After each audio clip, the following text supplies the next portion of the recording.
Hello అందరికీ. కీమా బిర్యానీ ప్రతి ఒక్కరు ఈజీగా, టేస్టీగా, సింపుల్గా ఎట్లా చేసుకుందామో చూద్దాం. ఫస్ట్ టైం నా ఛానల్ చూస్తున్నట్లయితే ప్లీజ్ సబ్స్క్రైబ్ చేసి సపోర్ట్ చేయండి. ఫస్ట్ అయితే కీమాను నీట్గా కడుక్కొని కుక్కర్లో వేసి అందులో కొంచెం పసుపు, ఉప్పు, కీమా మునిగేటట్టు వాటర్ వేసి 2 విజిల్స్ వచ్చేంత వరకు ఉడికించాలి. ఉడికిన తర్వాత అందులో ఉన్న సూప్ని, కీమాని వేడి చేయాలి. మనం చికెన్ బిర్యానీకి ఏ ఇంగ్రీడియంట్స్ యూజ్ చేస్తామో కీమా బిర్యానీకి కూడా అవే యూజ్ చేస్తాము. ఈ ఉడికిన సూప్ని కొంచెం బిర్యానీలోకి యూజ్ చేయొచ్చు, ఇంకా కొంచెం మనం సూప్ కూడా చేసుకోవచ్చు. ప్యాన్లో కొంచెం నెయ్యి, తగినంత ఆయిల్ వేసి అన్ని మసాలాలు వేసుకోవాలి. వేసిన తర్వాత అందులో కొన్ని పచ్చిమిర్చి, కొన్ని ఆనియన్స్, కొన్ని టమాటో ముక్కలు, అల్లం వెల్లుల్లి పేస్ట్, పసుపు వేసి మంచిగా మగ్గిన తర్వాత కీమా వేసుకోవాలి.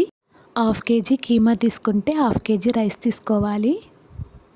కీమా మొత్తం వేసినాక మంచిగా కలుపుకొని కొంచెం మగ్గిన తర్వాత అందులో కారం, ఉప్పు, ధనియాల పౌడర్, గరం మసాలా వేసుకొని కొంచెం మగ్గనివ్వాలి.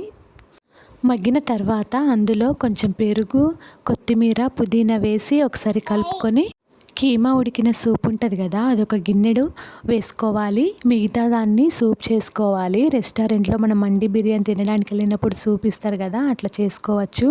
నేను వీడియో పెట్టాను, ఒకసారి చూడండి. బిర్యానీలో కష్టమైన పని ఏంటంటే ఫ్రైడ్ ఆనియన్స్ చేసుకోవడం. మనకు టైం ఉన్నప్పుడు ఫ్రైడ్ ఆనియన్స్ చేసుకొని పక్కన పెట్టుకున్నాం అనుకో, బిర్యానీ అయితే ఈజీగా చేయొచ్చు. ఆయిల్ పైకి వచ్చేంత వరకు ఉడికించాలి. ఆయిల్ పైకి వచ్చిన తర్వాత ఫ్రైడ్ ఆనియన్స్, లెమన్ పిండుకొని పక్కన పెట్టుకోవాలి. ఇక రైస్ అయితే ప్రిపేర్ చేసుకుందాము. ఫస్ట్ అయితే బౌల్లో కొంచెం నెయ్యి, అన్ని మసాలాలు, కౌషూ నట్స్, అల్లం వెల్లుల్లి పేస్ట్, కొత్తిమీర, పుదీనా, టమాటా ముక్కలు వేసి మంచిగా మగ్గిన తర్వాత ఒక గ్లాస్ రైస్కి 1.5 గ్లాస్ వాటర్ వేసుకోవాలి.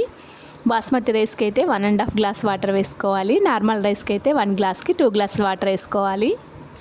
వాటర్ వేసుకున్నాక అందులో కొంచెం గరం మసాలా, తగినంత సాల్ట్, ఫ్రైడ్ ఆనియన్స్ వేసుకొని మరిగించుకోవాలి. మరిగేటప్పుడు రైస్ వేసుకొని దగ్గరికి వచ్చేంత వరకు ఉడికించి ఒకసారి కలుపుకోవాలి.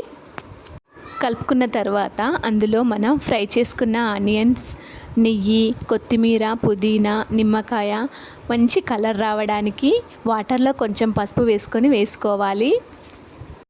ఇవన్నీ వేసుకొని ఒక 5 మినిట్స్ సిమ్ములో ఉంచాలి. గాలి వెళ్ళకుండా రోకలు కూడా పెట్టుకోవాలి. ఫ్రైడ్ ఆనియన్స్ చేయడానికి మనం యూజ్ చేసిన ఆయిలే బిర్యానీలో వేస్తే టేస్ట్ మంచిగా వస్తుంది.